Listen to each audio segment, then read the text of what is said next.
Hello students, welcome to commerce मेरी जान।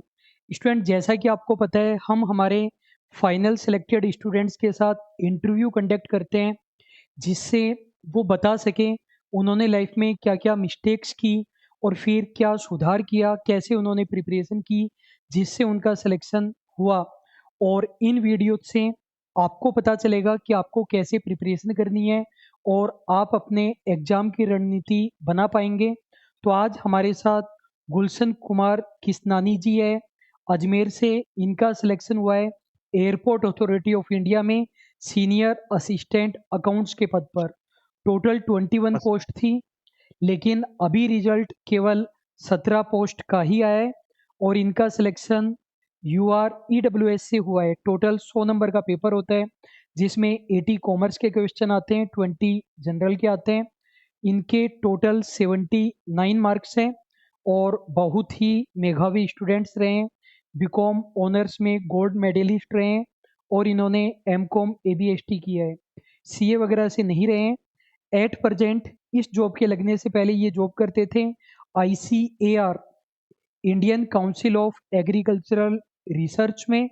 और इन्होंने नगर निगम में कॉन्ट्रैक्ट अकाउंट्स असिस्टेंट के पद पर भी कार्य किया है। तो इनसे हम सारी चीज़ें जानेंगे। तो गुलशन जी, सबसे पहले तो आपको और आपकी फैमिली को इस सिलेक्शन के लिए बहुत बहुत कॉन्ग्रेचुलेशंस। Thank you sir. तो सर आप गुलशन, सर आपको बहुत धन्यवाद दूंगा मैं, और अभिषेक सर को भी धन्यवाद दूंगा सिलेक्शन के पीछे। और हमारी किस्मत है कि अच्छे स्टूडेंट्स को हम अट्रैक्ट कर पा रहे हैं, पढ़ने वाले स्टूडेंट्स को हम अट्रैक्ट कर पा रहे हैं। तो गुलशन जी, सबसे पहले तो ये बताइए कि जब रिजल्ट में आपने अपना रोल नंबर देखा कि फाइनल सिलेक्शन हो गया, तो आपको और फैमिली को कैसा लगा, कैसा रिएक्शन रहा? सर बहुत अच्छा लगा, फैमिली को भी बहुत खुशी हुई। और इससे पहले भी सर मेरा एम्स में हो रखा था, पर फैमिली प्रेशर के कारण मेरे को जम्मू एम्स में पोस्टिंग मिली थी, तो मैं ज्वाइन नहीं कर पाया। फैमिली प्रेशर था कि उधर सेफ नहीं है लाइफ, इसलिए उधर ज्वाइन नहीं कर पाया। तो स्टूडेंट, इनका सिलेक्शन हुआ था एम्स में, जम्मू कश्मीर में, जूनियर अकाउंट्स ऑफिसर पर इनका सिलेक्शन हुआ था। लेकिन जम्मू में घर से दूर ये सिलेक्शन या ज्वाइनिंग नहीं लेना चाह रहे थे, और ये वाली ज्वाइनिंग ये लेंगे। और स्टूडेंट, इससे पहले कि आगे बढ़े, कुछ बातें मैं आप लोगों से करना चाहता हूँ। देखो कि अधिकतर स्टूडेंट्स क्या करते हैं, केवल अपने स्टेट की वैकेंसी का फॉर्म भरते हैं, चाहे उस वैकेंसी के लिए 3 साल इंतजार करना पड़े, 4 साल इंतजार करना पड़े, 5 साल इंतजार करना पड़े। जैसे अभी JVBNL की वैकेंसी है, तो बहुत सारे स्टूडेंट जो पिछली बार भी हमसे जुड़े हुए थे, अचानक वो एक्टिव हो गए और अब इस वैकेंसी की प्रिपरेशन कर रहे हैं। जबकि पिछली JVBNL वैकेंसी और ये वाली JVBNL वैकेंसी के बीच में कम से कम 18 कॉमर्स कंपटीशन के एग्जाम हुए हैं। उसमें अदर स्टेट्स के भी इंक्लूडेड है, सेंट्रल के भी इंक्लूडेड है। वो उनके फॉर्म नहीं भरते हैं और किस्मत को दोष देते रहते हैं, गवर्नमेंट को दोष देते रहते हैं। लेकिन जो गुलशन जी है, इन्होंने छोटी छोटी वैकेंसीज के भी फॉर्म भरे हैं। जैसे AA का भी फॉर्म भरा है, TRA JRA का भी इन्होंने दिया था। तो गुलशन जी, ये बताइए कि आप नए स्टूडेंट्स को क्या एडवाइस देंगे जो आपको सही लगे बड़े भाई के रूप में, कि केवल हम्म। स्टेट वाली वैकेंसी के ही फॉर्म भरें या अदर स्टेट, ये जो मैंने बताया कि बीच में 17-18 के लगभग वैकेंसी आई, उनके भरने चाहिए। एक रीज़न ये भी रहता है कि उनमें 2-2 4-4 पोस्ट ही होती है। सर सबसे पहले मेरा मानना है कि आप जो भी तैयारी कर रहे हैं उसका पहले कोर्स कंप्लीट कर दीजिए। उसके बाद आपको सिर्फ एक एग्जाम पे नहीं डिपेंड होना चाहिए। बहुत सारे PSUs के भी एग्जाम होते हैं, बहुत सारे सेंट्रल गवर्नमेंट के भी एग्जाम होते हैं अकाउंट्स के, तो उनको ट्राई करना चाहिए। साथ में UGC नेट का भी देखना चाहिए। जैसे मेरे पास मास्टर डिग्री थी ऑन ABST में, तो मैं एलिजिबल था उस नेट एग्जाम के लिए, तो मैंने बीच बीच में नेट एग्जाम के लिए भी दिए हैं। पर बाय चांस मेरा पेपर का था, वो जो कॉमर्स पोर्शन था वो तो बहुत अच्छे जा रहे थे, एप्टीट्यूड में कुछ रह जाता था मैं। तो स्टूडेंट, मैं आपको चीज़ों को आसान करके अगर बताऊं, तो कॉमर्स कंपटीशन में दो प्रकार के एग्जाम होते हैं। टाइप 1 एग्जाम ASO संगणक और SO, जिनका सिलेबस डिफरेंट होता है। और दूसरे टाइप 2 एग्जाम, जिनमें कॉमर्स के मेन सब्जेक्ट होते हैं। तो गुलशन जी ने बहुत अच्छी बात बताई कि पहले आप एक वैकेंसी का सिलेबस कंप्लीट करके रख दीजिए। जैसे मान लीजिए कि आपने जेवीवीएनएल से प्रिपरेशन की और उसका कंप्लीट करके रख दिया, तो स्टूडेंट मैं आपको गारंटी देता हूँ ये जो टाइप 2 वाले एग्जाम मैं बता रहा हूँ, इनमें 75 टू 80% सिलेबस सेम रहता है, फिर 20 से 30% का अंतर रहता है अलग अलग एग्जाम में। जैसे एफसीआई में या फिर ईएमआरएस में, सीबीएसई में, एनसीईआरटी में, डबल एआई में, सीसीआई में, एनएफएल में, एनबीएस में दुनिया भर की वैकेंसीज आती है। तो प्रिपरेशन आपकी रहेगी, थोड़ी सी मेहनत आपको करनी पड़ेगी और कहीं ना कहीं आपका सिलेक्शन हो जाएगा। और 2 पॉइंट हम हमेशा बोलते हैं सिलेक्शन लेने के लिए क्या चाहिए। पहली बात तो आपको कंटिन्यू पढ़ना पड़ेगा। आप पार्ट टाइम स्टडी नहीं कर सकते कि वैकेंसी आई 3 महीने तैयारी की, फिर 4 महीने गायब रहे, फिर से 3 महीने तैयारी की, पूरे साल तैयारी करनी पड़ेगी। दूसरा, सारे एग्जाम देने पड़ेंगे। आप सिलेक्शन ले लीजिए, उसके बाद आपको लगता है कि आपको सूट नहीं कर रहा तो ज्वाइन मत कीजिए, लेकिन एग्जाम देने पड़ेंगे तभी आपका सिलेक्शन होगा। आप डायरेक्टली वर्ल्ड कप नहीं खेल सकते, पहले आपको छोटे छोटे मैचेज खेलने पड़ेंगे। अब गुलशन जी ये बताइए कि ये डबल एआई का कोर्स हमने लॉन्च नहीं किया था, तो फिर आप हमें क्रेडिट किस वजह से दे रहे हैं? कौन-सा कोर्स था आपके पास? पहले तो ये बताइए। सर पहले मेरे पास जेवीएनएल का कोर्स था, तो मैंने उससे पहले सारा का सारा सिलेबस कंप्लीट कर लिया था। और मैं उस जो आपने जो हाइलाइटेड पॉइंट होते थे नोट्स में, तो मैंने उसके प्रिंट आउट निकाल दिए थे। फिर मैंने उनमें से भी शॉर्ट नोट्स बनाए थे, तो वो नोट्स मेरे लिए बहुत बेनिफिट हुए हैं। ठीक है। तो आपने जैसे जेवीवीएनएल जूनियर अकाउंटेंट से प्रिपरेशन की, तो मैं ये मानता हूँ कि 100% तो नहीं मिला होगा, 10, 15, 20% अलग रहा होगा। तो वो आपने सेल्फ मैनेज किया या उसको छोड़ कर के गए? नहीं सर, मैंने सेल्फ मैनेज किया उसके लिए। अदर सोर्सेज़ से मैंने तैयारी भी उसकी करी। कोर्स ठी में कुछ परसेंट भी जो था मेरा, मैंने कुछ भी स्किप नहीं किया, सारा ठी करके गया। ठीक है। तो स्टूडेंट देखिए, सबसे पहली बात तो मैं आपको ये कहना चाहूँगा कि ऐसा नहीं है कि जेवीवीएनएल वाले कोर्स से सभी वैकेंसी का 100% हो जाएगा, लेकिन मिनिमम टू मिनिमम 70 से 80% सिलेबस जेवीवीएनएल वाला ही होता है। और जो बाकी का 20-30% है, वो अगर हम करवा सकते हैं, तो भी आपको क्लियरली बता देंगे, नहीं करवा सकते, तो वो आपको सेल्फ करना पड़ता है। तो गुलशन जी दिमाग में ये नहीं आया कि अपन दूसरी वैकेंसी के कोर्स से कर रहे हैं। आजकल मार्केट में ऐसा चलता है कि स्टूडेंट ये बोलता है कि सर आपने ना 4 कोर्स में सेम अकाउंटेंसी डाल दी, सिलेबस सेम है तो क्या हुआ, लेकिन चारों वैकेंसी के लिए अलग-अलग अकाउंटेंसी डालो। तो आपके मन में ऐसा आया क्या कि डबल एआई के लिए अलग से बनाया जाना चाहिए, ये तो जेवीवीएनएल का कोर्स है? सर जैसे आपने अकाउंटेंसी की बात करी, एग्ज़ाम कोई भी हो सिलेबस तो सेम ही रहता है। वो 10-20% ऊपर-नीचे होता है। वो तो आप कॉमर्स बैकग्राउंड से तो आप खुद एडजस्ट कर लेते हैं उसके अंदर। स्टूडेंट ये वाला जो हमने काम कर रखा है कि जैसे मान लीजिए अकाउंट्स का हमने कोई एक चैप्टर बनाया, बैंक रिकंसिलिएशन स्टेटमेंट बनाया, उसी सेम चैप्टर की वीडियो हम हर उस कोर्स में डालते हैं जिसके अंदर वो चैप्टर सिलेबस में है। आप लोग सोचते होंगे कि टीचर ने अपना टाइम बचाया है कि अलग-अलग वीडियोस नहीं बना रहा, लेकिन हम अपना नहीं आपका फ़ायदा कर रहे हैं। आप खुद सोचिए कि एक तो आपके पास ये तरीका है कि आपने अकाउंटेंसी कंप्लीट कर ली, अब दूसरी वैकेंसी आती है जिसके अंदर अकाउंटेंसी है, तो आपको फिर से नहीं पढ़ना पड़ेगा, केवल जो एक्स्ट्रा है वही पढ़ना पड़ेगा। और दूसरा ये है कि आप 10 वैकेंसी के लिए 10 बार अकाउंटेंसी पढ़ेंगे, 10 बार ऑडिट पढ़ेंगे, 10 बार इनकम टैक्स पढ़ेंगे, तो कभी भी आप एक्सपर्ट नहीं बन पाएँगे, स्पेशलाइज़्ड नहीं हो पाएँगे। हम इस तरीके से बनाते हैं कि उस चैप्टर को ज़ीरो स लेवल से लेकर बिल्कुल हायर लेवल तक का बना दें कि पेपर ईज़ी आए, डिफ़िकल्ट आए, वो आपसे हो जाए। गुलशन जी, एक बहुत अच्छा क्वेश्चन है। क्या होता है कि जैसे पहले हम लोग सीए, सीएस के लिए पढ़ाते थे, तो 4 बैच इनकम टैक्स के चलते रहते थे। कोई चीज़ जो आज पढ़ाई है, वो 10 दिन पहले भी पढ़ाई थी। और साल भर में लगभग 12 बैच इनकम टैक्स के निकलते थे। बच्चे को बिल्कुल लेटेस्ट देना होता था, बिल्कुल अमेंडमेंट्स पूछे जाते थे। जबकि जब से हम कॉम्पिटिशन क्लासेज में आए हैं, तो इनकम टैक्स को 1, 2, ढाई 3 साल तक चलाया जाता है, जो क्लासेज बन गई। और जब ढाई 3 साल हो गए, उसके बाद अमेंडमेंट्स करा दिए जाते हैं। तो इससे पहले कि मैं अपनी बात रखूँ, मैं आपसे ये क्वेश्चन पूछना चाहता हूँ कि आपके एग्जाम में इनकम टैक्स के कितने क्वेश्चन आए थे, पहले तो ये बताइए। सर मेरे एग्जाम में इनकम टैक्स के 4 से 5 क्वेश्चन आए थे, ठीक पर है, वो अब मेन जैसे अभी उसके बेसिस पे नहीं थे जो लेटेस्ट थे, वो ये जनरल क्वेश्चन थे जो कि डुएबल थे। तो ज़्यादा उस पर अपन को अमेंडमेंट पे ध्यान ना देते हुए अपन को जनरल जो पोर्शन होता है सब्जेक्ट का वो कवर करना चाहिए। वो चारों पांचों क्वेश्चन आपके हो गए थे, या फिर वो पेपर अटेम्प्ट करते वक्त आपके दिमाग में ये आया कि सीएमजे ने इनकम टैक्स पुराना दे करके काम बिगाड़ दिया? नहीं नहीं सर, जनरल क्वेश्चन थे, डुएबल थे, आराम से हो गए थे। स्टूडेंट देखिए कि हम जो कॉमर्स कंपटीशन का पढ़ा रहे हैं, ये हमारा मेन प्रोफेशन है। इसके अलावा मैं कुछ भी नहीं करता हूँ। जेवीवीएनएल वाली वैकेंसी से भी रिजाइन किया केवल और केवल पढ़ाने के लिए। तो हम ऐसा बिल्कुल भी नहीं करेंगे कि आपका पेपर खराब जाए और हमारी मेहनत बचे।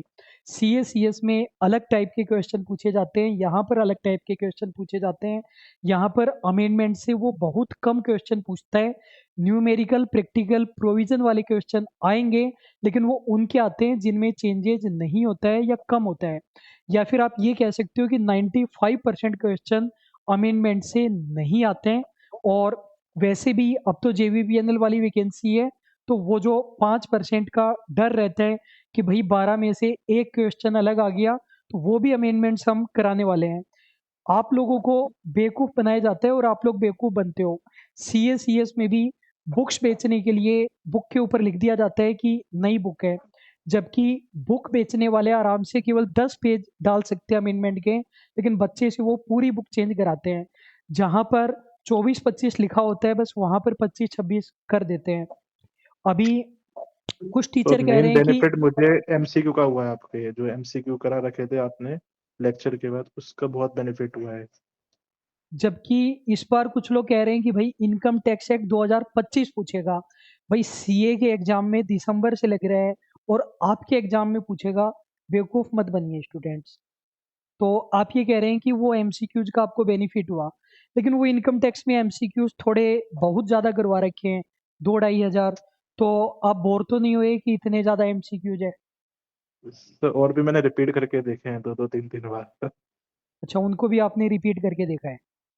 हम्म। ठीक है।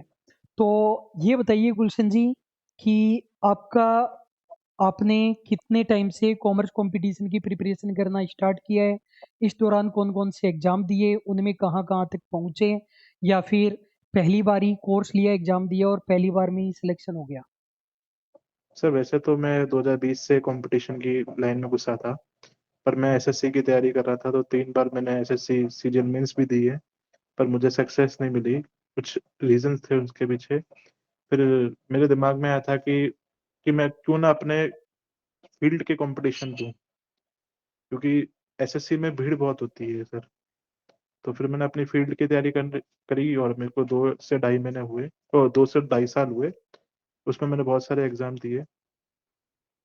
जैसे मैं वैसे तैयारी कर रहा था आरएसएमबी वाली टीआरए की पोस्ट पर मेरा सीईटी में कुछ नंबर से रह गया था, तो मैं वो पेपर नहीं दे पाया।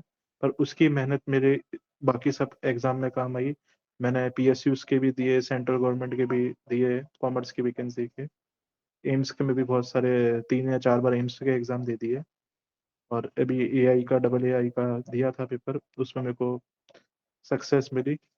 तो मेहनत कभी बेकार नहीं जाती, कॉमर्स का पोर्शन यदि आप तैयारी कर रहे हो तो।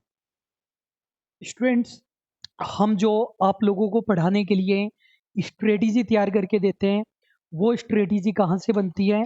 जो स्टूडेंट सेलेक्ट होते हैं, उन्होंने जो कमियां की और जो सुधार किया, उन्हीं से वो स्ट्रेटेजी बनती है।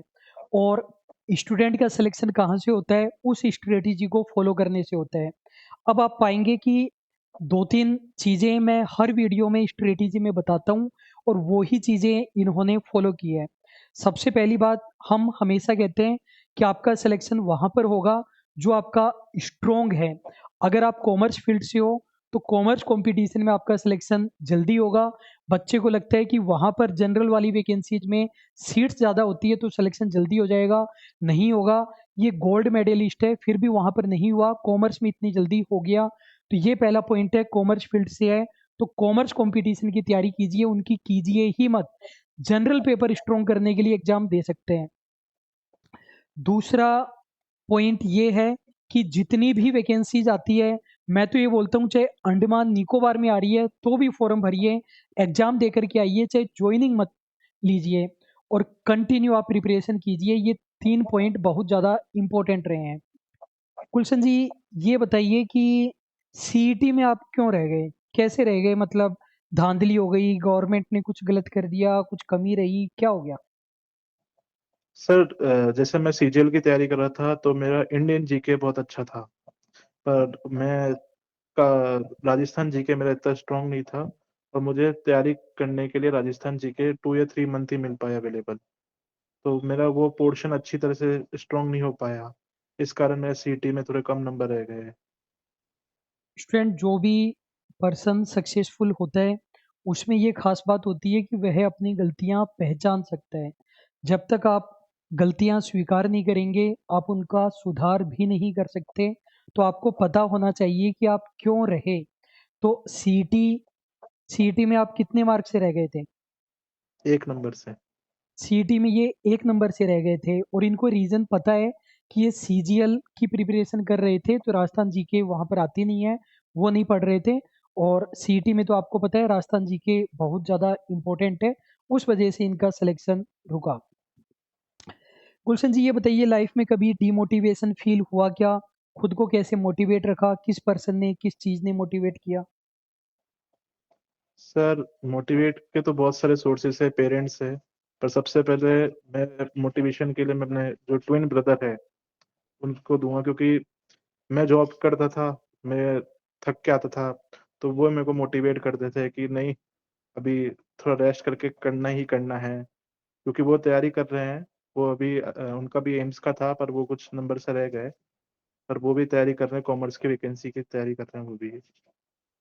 तो बहुत एक तो ब्रदर मोटिवेशन मिला, और एक में गीता का ज्ञान से मेरे को मिलता है, क्योंकि मेरे पास गीता की बुक पढ़ी हुई है, और वो कृष्ण जी की जो है उसमें अर्जुन को, तो उसी को बेस मान के ही तैयारी करता हूँ। और क्योंकि लाइफ में गिराने वाले बहुत आती है, मतलब सिचुएशन बहुत आती है, पर वो उन चीजों को पर यदि देखा जाए गीता का, तो उससे आपको काफी नॉलेज मिलेगी। आज भी वो नॉलेजेबल है, मतलब वो एक तरह से सोर्स है अपने लिए मोटिवेशन का आज भी। तो स्टूडेंट्स, जब हम इस प्रकार के इंटरव्यूज कंडक्ट करते हैं तो पर्पज़ ये होता है कि आप लोगों को मोटिवेट किया जाए, लेकिन इनसे हम भी मोटिवेट होते हैं। पेरेंट्स ने मोटिवेट किया, ब्रदर ने मोटिवेट किया, और भगवत गीता ने भी बहुत ज़्यादा मोटिवेट किया। भगवत गीता में कहा गया है कि कर्म करते जाओ, फल की इच्छा मत करो। लेकिन हाँ ये सर। वाला जो वाक्य है कि कर्म करते जाओ, फल की इच्छा मत करो, इसको गलत अर्थों में ले लिया जाता है कि भाई जब फल की इच्छा ही नहीं करें तो कर्म क्यों करें। इसका मतलब ये होता है कि इसको अगर बिजनेस स्टडी की लैंग्वेज में कहें तो एक ऑथर का सेंटेंस है, कंट्रोल द कंट्रोलेबल। जो आपके कंट्रोल में है, जो आप बेस्ट कर सकते हो वो कीजिए। रिजल्ट आपके हाथ में नहीं है, आपके हाथ में क्या है, स्टडी है, आप वो कीजिए। फल की इच्छा नहीं करने का मतलब ये नहीं है कि आपको फल नहीं मिलेगा। आप अपना फोकस अपने हार्डवर्क पर रखिए। कि क्रिकेट टीम है, वो ये नहीं सोच सकती कि क्या होगा, आप अपना बेस्ट करते जाइए, रिजल्ट मिलेगा ही मिलेगा। आप जितनी बार भगवत गीता पढ़ेंगे उतनी बार आपको नई चीजें पता चलेगी। और भगवत गीता को पढ़ने का तरीका भी यही होना चाहिए कि हम कुछ पॉजिटिव ले रहे हैं, कुछ नॉलेज ग्रहण कर रहे हैं। भगवत गीता इसलिए नहीं है कि आपने उसको लाल कपड़े में रख दिया है, उससे नहीं, उससे कुछ ग्रहण आपको करना पड़ेगा। ठीक है। गुलशन जी, ये बताइए कि आपका पढ़ने का तरीका क्या रहा है? ओवरऑल कितने घंटे आप दिन में स्टडी करते थे? घर पर करते थे या लाइब्रेरी में? दिन में या रात में? नोट्स का प्रिंट आउट लेते थे या सेल्फ बनाते थे या शॉर्ट नोट्स भी बनाते थे? रिवीजन कैसे करते थे? वीडियोज कितनी बार देखते थे? वो सब बताइए। सर घर पे जैसे मुझे टाइम मिलता था 3 आवर्स, तो घर पे मैंने 3 आवर्स करी है हर दिन, पर मैंने परसीवरेंस के साथ की है, एक दिन भी स्किप नहीं किया। दूसरी चीज, मेरे जहाँ पे पहले नगर निगम में काम करता था, वहाँ पे कलीग बहुत अच्छे मिले मेरे को, तो उन्होंने हमेशा मेरे को मोटिवेट ही किया। वो मेरे को टाइम देते थे कि रीड स्टडी करे ये, क्योंकि उनको पता था कि कि ये पर्सन कर सकता है ये चीज़, तो उनकी भी मेरे को बहुत गाइडेंस मिली, उन्होंने भी मेरे को बहुत मोटिवेट किया। दूसरी चीज़, ऑफ़िस आवर में भी मैं वो 2 या 3 घंटे में निकाल लेता था और 3 घंटे मैं घर पे करता था, और संडे और सैटरडे जैसे मेरा ऑफ रहता था, तो मैं लाइब्रेरी चला जाता था। ये चीज़। स्टूडेंट, अभी हमने जेवीबीएनएल के लिए एक वीडियो बनाया था, sure selection strategy video. Same वही बातें यहाँ पर रिपीट हो रही है और इन्होंने वो वीडियो देखा भी नहीं है। तो उसमें जॉब वालों के लिए मैंने पॉइंट बताया है कि जितना आप टाइम निकाल सकते हैं, 1 घंटा, 1.5 घंटा, 2 घंटे, 3 घंटे, उसमें आप पढ़िए, रेगुलर पढ़िए। सैटरडे, संडे को 10, 12, 15 घंटे जितने निकाल सकते हैं वो पढ़िए। सैटरडे, संडे, फ्राइडे का ऑफ लेकर के वीकेंड को लंबा बना करके पढ़िए। एक पॉइंट में ज़रूर विरोधाभास है हमारी स्ट्रेटजी में और इनके में। मैंने आपको उस स्ट्रेटजी वीडियो में ये बताया कि यदि आप अगले एग्ज़ाम की प्रिपरेशन कर रहे हैं तो ऑफिस में किसी को बताना मत कि मैं किसी गवर्नमेंट जॉब के लिए प्रिपरेशन कर रहा हूँ, वरना वो आपको प्रिपरेशन नहीं करने देंगे। ऐसा मेरा अनुभव है। हालाँकि इनके साथ रिवर्स हुआ है, इनको बहुत अच्छे लोग मिले हैं जिन्होंने इनको प्रेरित किया है तैयारी करने के लिए, लेकिन फिर भी मैं आपको सर वही ये है कि एडवाइस सारे दूँगा। लोग अच्छे नहीं होते डिपार्टमेंट में, लेकिन कुछ जो होते हैं वो आपका बेनिफिट ही चाहते हैं, तो उन्होंने मेरे को मोटिवेट बहुत किया है। बिल्कुल, ये तो स्टूडेंट मैं तो यही एडवाइस दूँगा, अगर नहीं बताएँगे तो ज़्यादा फ़ायदे में रहेंगे। 99% सिचुएशन में कोई भी डिपार्टमेंट है ना, अच्छे एम्प्लॉयी को छोड़ना नहीं चाहता, वो ऐसे रूल्स रेगुलेशन लगाएगा कि आप तैयारी नहीं कर पाओ। हुँ। गुलशन जी ये और बताइए बाकी सर, सीएम। मेरा तैयारी करने का ये था कि जो आपके लेक्चर्स थे, तो पहले तो मैं एक बार उनको सुन लेता था। हुँ, जैसे कोई भी लेक्चर आप दे रहे हैं, उनको पहले मैं सुन लिया, उसके बाद वापस उसको नोट्स बनाया था। फिर जो आप नोट्स में आप देखोगे सर ने कुछ लाइनें होती है, कंप्लीट लाइन ही डार्क होती है। जो मेन कुछ वर्ड डार्क होते हैं, तो बस उसको ही शॉर्ट में 1 पेज ले लेता था, उसमें ही वो जो पूरा लेक्चर है उसमें जो रीड किया, जो लाइन सर की जो डार्क है नोट्स में, उसी को नोट्स बना देता था। वही जो नोट्स होते थे बाद में मेरे को रिवीज़न करने में काम आते थे। और जो कंप्लीट नोट्स हैं, उनका भी आपने प्रिंट आउट निकलवाया था क्या? हाँ सर, निकाला था, पर मैंने ज़्यादा उनको रेफ़रेंस नहीं लिया, मैंने अपने खुद हाथ से जो बनाए थे नोट्स, उन पे ज़्यादा रिलाएबल रहा मैं। और कोर्स कंप्लीट करने के बाद रिवीजन आपने कैसे किया? फिर से वीडियोज़ देखे, क्या किया? नहीं सर, मैं अपने जो नोट्स बनाए हुए थे, उनको ही मैं रिवाइज़ करता था, और क्योंकि एमसीक्यूज़ वगैरह मेरे पास ज़्यादा टाइम नहीं होता था, एमसीक्यूज़ इसलिए। वगैरह बार-बार करते थे या फिर एक बार किया और नोट्स ही रिवाइज़ किया? सर एमसीक्यू तो मैं देखता था, क्योंकि एक ही लेक्चर को भी मैंने एमसीक्यू को भी 3 या 4 बार देख रखा है। एक स्पेशल क्वेश्चन है गुलशन जी कि हम लोगों ने एमसीक्यूज़ भी दे रखे हैं और एमसीक्यू के वीडियोज़ भी दे रखे हैं। तो आपके ओपिनियन में केवल आपने एमसीक्यूज़ किए या फिर एमसीक्यूज़ के वीडियोज़ भी देखे? मतलब क्या एक्स्ट्रा बेनिफिट हुआ उन वीडियोज़ से? सर वीडियोज़ का ये होता है कि जैसे आप एक बार एमसीक्यू दे रहे हैं, 100 क्वेश्चन आपके साथ में टेस्ट के रूप में चल रहे हैं। तो वो एक बार आपने टेस्ट दे दिया और उसमें आपको जब रिवाइज़ करते हो उन एमसीक्यू को टाइम लग जाता है। लेकिन एमसीक्यू का जो वीडियो होता है वो जल्दी से हो जाता है, और सारे के सारे जो सर बीच में एक्सप्लेनेशन भी देते हैं कि ये आंसर क्यों है सही, तो उससे भी बेनिफिट मिलता है। तो स्टूडेंट पहले मैं इनकी स्ट्रेटेजी बताता हूँ, फिर कुछ एक्स्ट्रा पॉइंट भी बताता हूँ। इनका पढ़ने का तरीका क्या रहा, जैसे किसी सब्जेक्ट के अंदर कोई क्लासेज है, तो उस क्लास को पहले तो इन्होंने वैसे ही देखा, कोई नोट्स वोट्स नहीं बनाए, वैसे ही देखा। फिर उस वीडियो को उन्होंने फिर से देखा और फिर साथ में शॉर्ट नोट्स वगैरह बनाते गए। पढ़ाते वक़्त हम इम्पोर्टेंट पॉइंट के गोला लगाते रहते हैं, लिखते रहते हैं, उससे इन्होंने शॉर्ट नोट्स बनाए। इन्होंने फुल नोट्स के भी प्रिंट आउट निकाले। रिवीजन करते वक़्त इन्होंने जो सेल्फ नोट्स थे उनको ज़्यादा अहमियत दी, वीडियोज़ फिर से नहीं देखे, एमसीक्यूज़ बार-बार किए, एमसीक्यूज़ के वीडियोज़ देखे।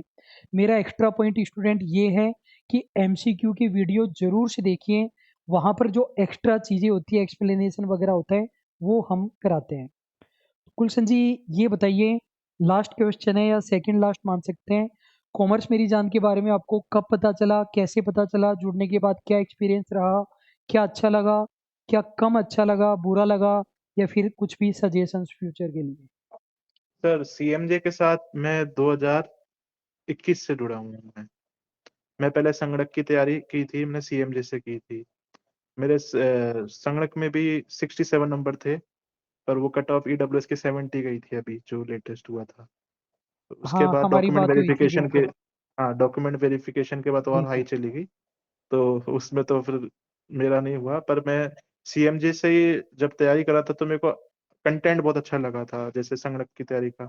तो फिर बाद में मैंने जेबीएनएल का कोर्स लिया था, तो बहुत अच्छा करवाया था उसमें कोर्स, डिटेल सब कुछ चीज़ें, तो उसी पे मैं रिलायबल रहा, दूसरी चीज़ों पे मैं भटका नहीं। जैसे आजकल के स्टूडेंट कहते हैं ना कि एक साथ 2-2 3-3 कोर्स ले लेके रख देते हैं, और एक वीडियो इधर से देखा, उसी वीडियो को दूसरे पे, बस इसी पे रिलायबल रहा मैं। और बाकी मेरे को कुछ चीज़ें देखनी होती थी तो मैं यूट्यूब का यूज़ लेता था बाकी। और पता कैसे चला सीएमजे के बारे में? सर सीएमजी के बारे में मुझे मैं कॉमर्स का देख रहा था प्लेटफ़ॉर्म, यूट्यूब पे सर्च कर रहा था। तो जैसे ही सर्च किया तो सीएमजी के बारे में यूट्यूब से पता लगा। ठीक है। तो स्टूडेंट ये बहुत अच्छी बात है कि इन्होंने देखो संगणक का कोर्स लिया था, उसमें सिलेक्शन नहीं हुआ, फिर भी इन्होंने अगला कोर्स हमसे लिया। इन्होंने ये नहीं माना कि भाई सिलेक्शन नहीं हुआ तो कोर्स में खराबी रही होगी। इन्होंने इनको कोर्स अच्छा लगा, उस हिसाब से ये एनालिसिस कर पाए। और क्या कम अच्छा लगा या फिर हम सजे कुछ सजेशंस वगैरह? सर सजेशन तो मेरे को कुछ देना नहीं है। बाकी ये है कि यदि आप भटको नहीं, जितना आजकल की नॉलेज है ना, लोग भटक बहुत रहे हैं।